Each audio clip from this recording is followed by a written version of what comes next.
Hello everyone. तो आज की वीडियो में मैं काइजू नंबर 8 का फर्स्ट एपिसोड एक्सप्लेन करने वाली हूँ। तो बिना किसी देरी के शुरू करते हैं। एपिसोड की शुरुआत में हमें दिखाते हैं कि कई सारे ड्रोन्स की मदद से जापान के टाउन को सर्विलेंस किया जा रहा था। तभी उस सिटी में एक काइजू आ जाता है और अनाउंसमेंट होती है कि जापान के योकोहामा सिटी के अंदर कानागावा प्रीफेक्चर में एक काइजू ने हमला कर दिया है। तो सभी लोग शेल्टर में चले जाओ। उस काइजू ने टाउन में अटैक करना शुरू कर दिया था। जितने भी नॉर्मल लोग थे वो सभी अपनी जान बचाने के लिए भाग रहे थे। वो काइजू अब मेन टाउन की तरफ बढ़ रहा था। फिर वहां पर डिफेंस फोर्स से हेलीकॉप्टर पहुंचते हैं और रिपीट फायर करके उस काइजू पर हमला करते हैं। जो नॉर्मल पब्लिक इस न्यूज़ को देख रहे थे वो काफ़ी ज़्यादा रिलैक्स फील कर रहे थे क्योंकि वहां पर थर्ड डिवीज़न भी आ चुकी थी। उसके बाद हम हमारी मेन लीड को देखते हैं जो कि काफ़ी मस्त एंट्री लेकर एक ही अटैक में उस काइजू को ख़त्म कर देती है। इधर हमारा एमसी बहुत दूर से ये सब होता हुआ देख रहा था। वो कहता है कि आज हमको पक्का ओवर टाइम करना पड़ेगा क्योंकि ये मॉन्स्टर काफ़ी बड़ा है। इधर थर्ड डिवीज़न टीम को सभी चीयर कर रहे थे क्योंकि उन्होंने पूरे शहर की जान बचा ली है और काफ्का भी वहीं से गुजर रहा था। अब काफ्का की टीम की बारी थी। काफ्का की टीम का काम होता है काइजू में से इम्पोर्टेंट पार्ट्स को निकालना और उसको पूरी तरीके से न्यूट्रलाइज्ड करना। काफ्का काफ़ी मेहनत से अपने काम को करता है। उसके बाद उसका एक साथी काइजू के एक पार्ट को ऊपर भेज रहा था। काफ्का कहता है उसे ऊपर मत भेजना, लेकिन तभी वो पार्ट फट जाता है और उसमें से ब्लड उस साथी के घुटनों पर लग जाता है और उस बंदे को वहां पर काफ़ी ज़्यादा जलन होने लगती है। एंड काफ्का उसके घाव पर दवाई लगा देता है। जिसके बाद काफ्का का इंचार्ज बोलता है कि काफ्का तुम्हें दूसरे एरिया में जाना चाहिए। काफ्का बोलता है कहाँ पर? इंचार्ज बोलता है तुम्हें इंटेस्टाइन में जाना चाहिए। काफ्का तो ये सुनकर काफी ज्यादा परेशान हो जाता है और ये सुनकर उसका एक साथी जोर जोर से हंसने लगता है। तो काफ्का उसे भी खींच कर उसके साथ ले जाता है। काफ्का काफी मुश्किल से अपना काम करता है क्योंकि वहां पर काफी ज्यादा बदबू आती है। फिर रात में वो अपने घर पर आ जाता है और बेड में लेटा हुआ था। वो बोलता है मुझे अभी भी वो बदबू आ रही है।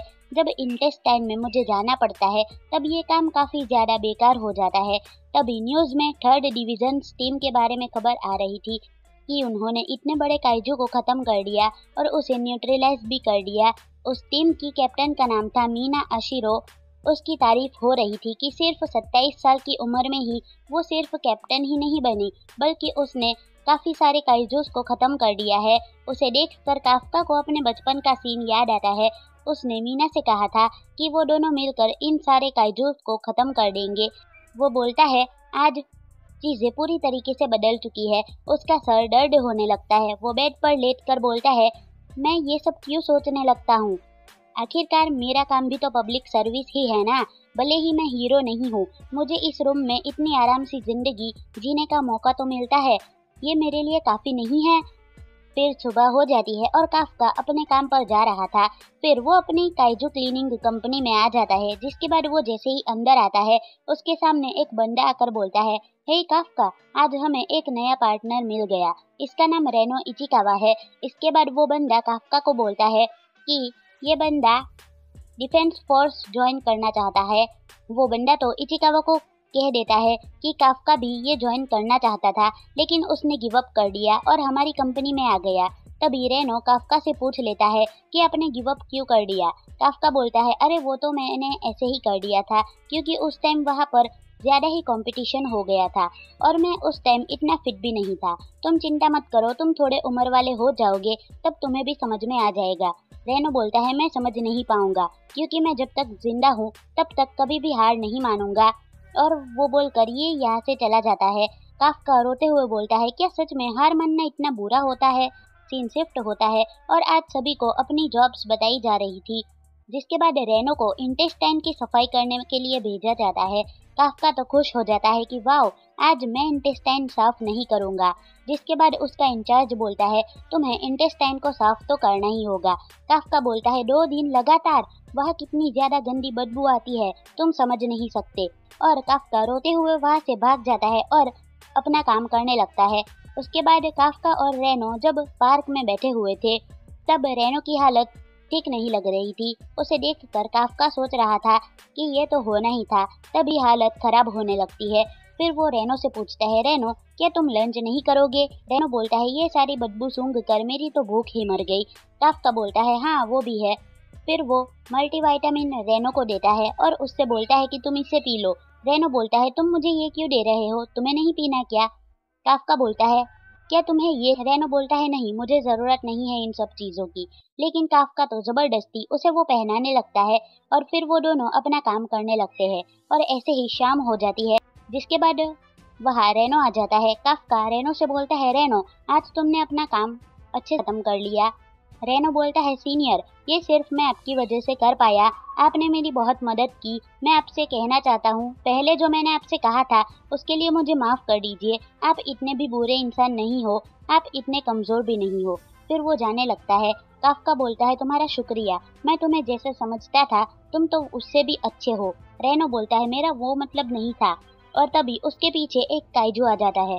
वो काइजू रेनो को खाने ही वाला था, लेकिन काफ्का बीच में आ जाता है और रेनो को बचा के भाग जाता है। वो रेनो से बोलता है, रेनो यहाँ से भाग जाओ, मैं यहाँ पर रुक कर इस मॉन्स्टर को संभाल लूंगा। रेनो बोलता है, लेकिन सीनियर मैं आपको अकेले कैसे छोड़ सकता हूँ?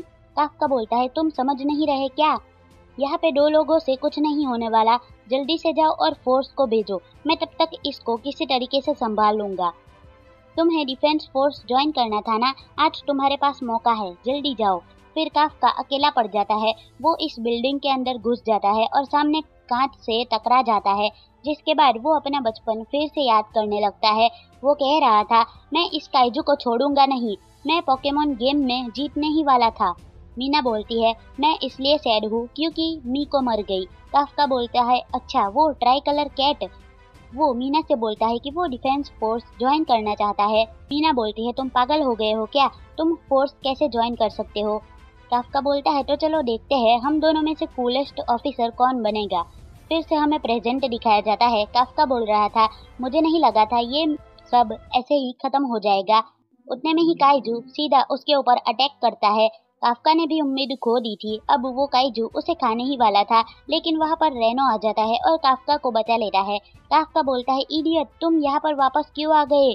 रेनो बोलता है, मैंने डिफेंस फोर्स को अलर्ट कर दिया है और अगर मैं आपको छोड़कर चला जाऊंगा तो क्या मैं सच में डिफेंस फोर्स ज्वाइन करने के लायक रहूंगा?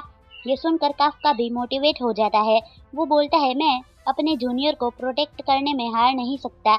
जिसके बाद वो काइजू उनकी तरफ बढ़ रहा था, लेकिन अचानक से उस काइजू के ऊपर 4-5 गोलियां पड़ती है और वो वहीं पर खत्म हो जाता है। हमें दिखाया जाता है कि डिफेंस फोर्स वहां पर पहुंच चुकी थी। मीना अपना मास्क उतार कर बोलती है, टारगेट एलिमिनेट हो चुका है, और वो फिर वहां से चली जाती है, मगर काफ्का उसे ही देखता रहता है। फिर सीन शिफ्ट होता है और दोनों हॉस्पिटल में होते हैं। काफ्का सोच रहा था कि मीना तो सच में कमाल की है, उसने इतनी खतरनाक चीज को इंस्टेंटली खत्म कर दिया। वो उस जगह पर पहुंच चुकी है जहां पर मैं कभी भी पहुंच नहीं सकता। तभी रेनो काफ्का से बोल रहा था, सीनियर आपका शुक्रिया, अगर आप वहां पर ना होते तो शायद मैं आज जिंदा भी नहीं होता। आप सच में कूल हो। ये बात सुनकर काफ्का को फिर से यही याद आता है कि उसने मीना से कहा था कि देखते हैं हम दोनों में से कौन कूलेस्ट ऑफिसर बनता है। रेनो उसे कह रहा था कि आपको तो सच में डिफेंस फोर्स में होना ही चाहिए था। काफ्का बोलता है, तुम्हारा भी शुक्रिया, तुमने भी तो मेरी जान बचाई थी। वो बोल रहा था, तभी उसके सामने एक काइजू आ जाता है। वो धीरे धीरे बड़ा हो रहा था और बोलता है, उसे ढूंढ लिया। काफ्का काइजू चिल्लाने ही वाला था, उतने में ही वो काइजू काफ्का के मुंह में घुस जाता है और उसकी हालत काफी खराब होने लगती है। रेनो को ये सब सुनाई देता है और वो बोलता है, आपको कुछ हो रहा है क्या? लेकिन जब वो पर्दा हटाता है तो काफ्का काइजू में ट्रांसफॉर्म हो चुका था। जब काफ्का अपने आप को विंडो के कांच में देखता है तो वो और साथ में रेनो भी दोनों ही जोर से चिल्लाने लगते हैं। काफ्का बोलता है, अरे रेनो ये मैं हूँ, तुम्हारा सीनियर। रेनो बोलता है, अच्छा सीनियर आप है। ये सब होते हुए एक बूढ़ा आदमी देख लेता है जो काफी ज्यादा डर चुका था। वो बूढ़ा आदमी तो फोन लगाने लगता है, लेकिन तभी रेनो बोलता है, सीनियर जल्दी से भागो। और ये एपिसोड यहीं पर खत्म होता है। तो अगर आपको ये एनीमे पसंद आया तो कमेंट में नेक्स्ट एपिसोड लिख देना। मिलते हैं नेक्स्ट वीडियो में, बाय।